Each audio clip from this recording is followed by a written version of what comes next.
करके ज़रूर बताना। एंड वीडियो स्टार्ट करने से पहले कुछ कहना चाहती हूँ, कुछ लोग काफ़ी टाइम से डेविल हार्टेड प्रिंसेस की डिमांड कर रहे हैं, तो उनको मैं बता दूँ कि अभी मेरा वो स्टोरी डालने का बिल्कुल भी मूड नहीं है। एंड मैं जो भी दे रही हूँ उसे एक्सेप्ट करो एंड एंजॉय करो।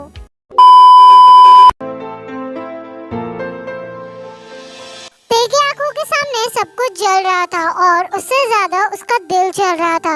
जंगकुक की पूरी तस्वीर लगभग जल चुकी थी, बस उसकी दो गहरी काली आंखों को छोड़कर, जहां तक अभी आग पहुंची नहीं थी।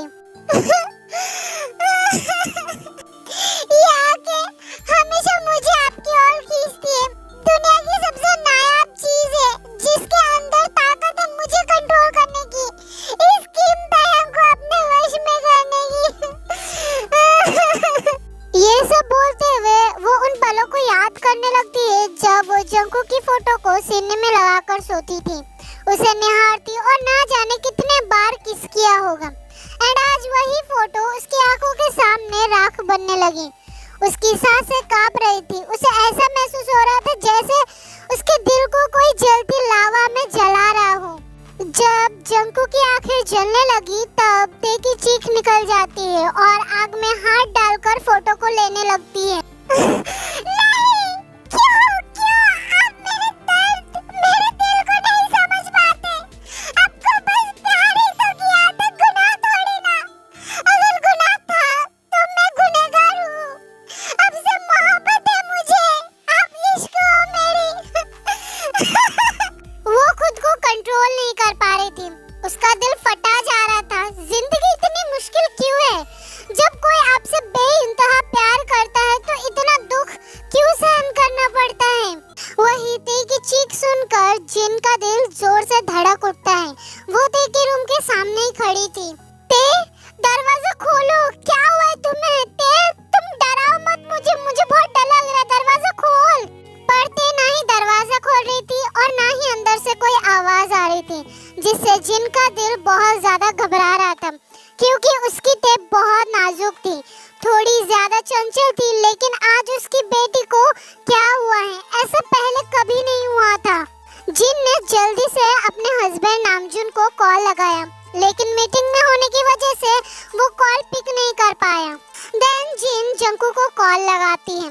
जंगकुक नामजुन के बड़े भाई का बेटा था, एक ही फ्लोर में रहते थे, लेकिन ते 404 में रहती थी और जंगकुक 406 में रहता था। हालांकि जिन ने कई बार जंगकुक को उनके साथ रहने के लिए कहा था, लेकिन जंगकुक हर बार मना कर देता था। पर कोइंसिडेंटली जंगकुक को ते के कॉलेज में ही एज अ प्रोफेसर का जॉब मिल गया था। इस वक्त जंगकुक अपने दो फ्रेंड के साथ बैठकर कॉफी पी रहा था। उसे जब भी मौका मिलता तो वो इसी शॉप में आता, क्योंकि उसे यहाँ की कॉफी बहुत पसंद थी। पर आज उसका मूड ठीक नहीं था। भाई, तेरा दिमाग ठिकाने पर तो है ना? उसे क्यों घूर रहा है? आज तूने जो किया ना वो बिल्कुल सही नहीं किया जंगकुक। कुछ गलत नहीं किया, उसकी हिम्मत कुछ ज्यादा ही बढ़ गई थी, तो इसलिए तू उसे सबके सामने इंसल्ट करेगा, ऊपर से थप्पड़ भी मारा तूने। तुझे कोई अंदाजा भी है तेरे इस एक्शन से तेरे दिमाग में मेंटल हेल्थ पर कितना ज्यादा इम्पैक्ट पड़ सकता है? लीजा और सुबिन जंगकुक के बहुत अच्छे दोस्त थे, मींस बेस्ट फ्रेंड। बचपन से एक साथ थे, school, college, stream and profession भी तीनों का सेम था।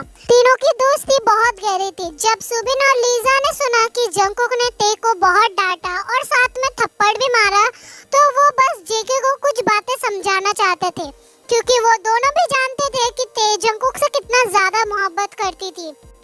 तुम दोनों भी ना उसे सबक सिखाना जरूरी था, वरना माना कि ये जरूरी था, लेकिन ते इस वक्त एक ऐसी एज में है ना जहाँ स्ट्रेंथ या हार्श वर्ड का यूज नहीं कर सकते हैं। Teenage age is a very sensitive Jungkook. ये सारी बातें तूने खुद अपने स्टूडेंट्स को कितने बार बताई? कई बार तूने, और तूने ही। लीजा, उस वक्त मेरा दिमाग खराब हो गया था।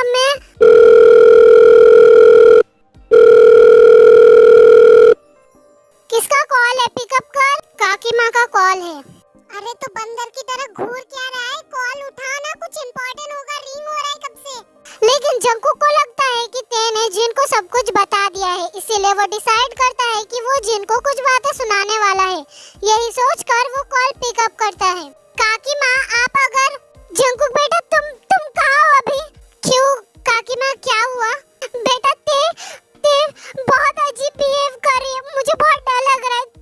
तुम्हारे काका को कॉल किया था पर वो पिकअप नहीं कर रहे। तुम जल्दी से आ जाओ बेटा। जी मैं अभी आता हूँ। जंकुक, क्या हुआ? क्या कहा आंटी ने? सुबिन लीजा, मैं बाद में बात करता हूँ, मैं जा रहा हूँ। जंकुक, अरे जंकुक बता कर तो जा। जंकुक जिन टेंशन में दरवाजे के बाहर खड़ी होकर आंसू बहा रही थी और ते को बार-बार बुला रही थी, तभी जंकुक आ जाता है, जिसके चेहरे पर चिंता साफ-साफ झलक रही थी। जंकुक बेटा, देखो ना, मेरी ते कब से दरवाजा नहीं खोल रही है, तुम कुछ करो ना जंकुक। रिलैक्स काकी माँ, कुछ नहीं हुआ होगा। हाँ, मैं अभी कुछ करता हूँ। इतना बोल जंकुक एक्स्ट्रा चाबी निकाल कर डोर ओपन करता है एंड अंदर का नजारा देख जंकुक की रूह तक कांप उठती है।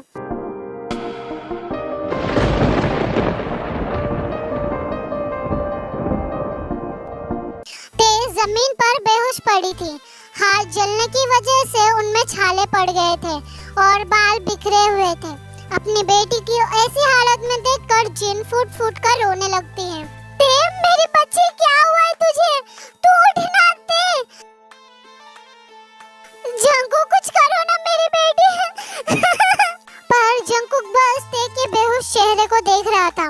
आधी जली हुई शर्ट, फोटोज, चॉकलेट, इन सब को देखकर जंकुक को समझने में देरी नहीं हुई कि वो सारी चीजें उसकी हैं एंड उसे समझ नहीं आ रहा था कि वो क्या बोले। मतलब ते का पागलपन इतना कैसे बढ़ गया? ते कब से उसे इतना प्यार करने लगी? जिकू को बिल्कुल भी इसकी उम्मीद नहीं थी। जंकुक ने एक गहरी सांस ली और ते को अपने बाहों में उठाकर बिस्तर पर लेटा दिया।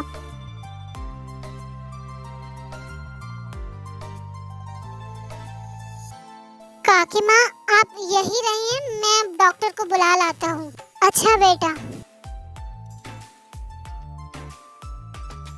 ते पाखी, उठना, मम्मा को बहुत डर लग रहा है। कुछ देर में डॉक्टर आकर ते को चेक करके कुछ मेडिसिन प्रिस्क्राइब करके चले जाते हैं एंड साथ ही जंकुक भी निकल जाता है क्योंकि उसके लिए अब यहाँ रुकना मुश्किल है। ते अपनी आंखें खोलती है पर अचानक उसे अपने सर में बहुत तेज दर्द महसूस होता है। वो कुछ देर सीलिंग को ब्लैंक होकर देखने लगती है एंड तभी उसे अपने बालों पर किसी का हाथ महसूस होता है। पापा, आज आप जल्दी आ गए। हाँ मेरी बच्ची, अब तुम्हें कैसा लग रहा है? अच्छा फील हो रहा है ना? पापा, मैं यहाँ अब नहीं रहना चाहती हूँ, मुझे यहाँ से जाना है। जैसे मेरी बेटी की इच्छा। नामजून ते से कोई सवाल नहीं पूछता है क्योंकि वो जानता है कि 1000 बार पूछने के बाद भी उसकी बेटी उसे कुछ नहीं बताएगी। पर बेटा, हम 15 दिन बाद वैसे भी जा ही रहे हैं। नो, हम अभी जाएंगे, मुझे 1 मिनट भी नहीं रहना यहाँ पर। मुझे नहीं रहना यहाँ पर, मतलब नहीं रहना है। नामजून ने अपनी बेटी से ऐसा बिहेवियर उसने कभी एक्सपेक्ट नहीं किया था क्योंकि उसकी बेटी उससे ऊंची आवाज में बात करने वाली लड़की नहीं थी, पर आज उसने ऊंची आवाज में बात किया था। अच्छा ठीक है, हम अभी जाएंगे। ओके, मैं अभी सब कुछ इंतजाम करता हूँ। ते गहरी सांस लेकर अपनी आंखें बंद कर लेती है पर उसके आंखों से आंसू बह रहे थे, जिसे देख नामजून अपनी बेटी के आंसू पोंछ देता है। मेरी बच्ची, मेरी प्रिंसेस, अब रोना नहीं। सॉरी पापा, मुझे माफ कर दीजिए। मेरी प्यारी तेपाखी, मैं अपनी प्रिंसेस से कभी नाराज थोड़ी ना हो सकता हूँ। तभी जिन खाना लेकर अंदर आती है। अच्छा, अब खाना खा लो ते बेटा। मुझे भूख नहीं है मम्मा। ऐसा नहीं बोलते, खाना तो खाना पड़ेगा ना। फिर आपको मुझे अपने हाथों से खाना खिलाना होगा। जो हुक्म मेरी आका। हमारी बेटी सिर्फ हंसते मुस्कुराते हुए अच्छी लगती है। फिर नामजून ते को खाना खिलाने लगता है। जिन अपने पति और बेटी को देख मन ही मन ऊपर वाले का शुक्रिया अदा कर रही थी क्योंकि उसकी बेटी ठीक और सही सलामत थी।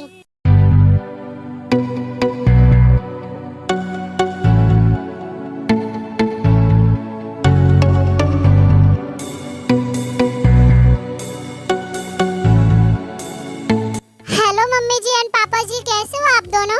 हम बढ़िया है बेटा जी, आप कैसे हो? मैं तो बिल्कुल फर्स्ट क्लास हूँ मम्मी जी। सॉरी सुगा तुम्हें तकलीफ देने के लिए। ते ने जिद पकड़ी कि उसे आज ही जाना है। नामजुन ने अपने जमाई राजा को फोन करके बुलाया था ताकि वो आकर ते को लेकर जाए। अरे पापा जी, आप ये क्या कह रहे हैं? ते तो मेरी छोटी बहन जैसी है, सो डोंट वरी। तभी ते रेडी होकर आती है, जिसने टी शर्ट और जींस के ऊपर ब्लेजर पहना था। अपनी फैमिली से विदाई लेने के बाद ते कार में बैठ जाती है क्योंकि उसका मन बहुत दुखी था। शुगा जिमिन को कहना कि ते का ख्याल रखने के लिए। ओके ओके पापा जी, अभी हम निकलते हैं। Okay bye. जूनी, तुम्हें क्या लगता है हमारी बेटी ऐसे बिहेव क्यों कर रही थी? ये तो मैं भी नहीं जानता जिन, बट आई होप वहाँ जाकर उसका माइंड शांत हो जाए। शुगा कार ड्राइव कर रहा था और ते पीछे बैठकर खिड़की से बिजी शहर को देख रही थी। तभी शुगा कार रोक देता है। क्या हुआ जीजू, आपने गाड़ी क्यों रोकी? अरे ते वो जंकुक है ना? आज के लिए बस इतना ही। मिलते हैं नेक्स्ट वीडियो में। अगर तुम्हें वीडियो पसंद आती है तो वीडियो को लाइक, चैनल को सब्सक्राइब और कमेंट करके जरूर बताना कि तुम्हें वीडियो कैसी लग रही है। कुछ अच्छे कमेंट करना ताकि मुझे भी इंस्पिरेशन मिले। एंड नेक्स्ट पार्ट जल्दी अपलोड कर दूंगी। बाय।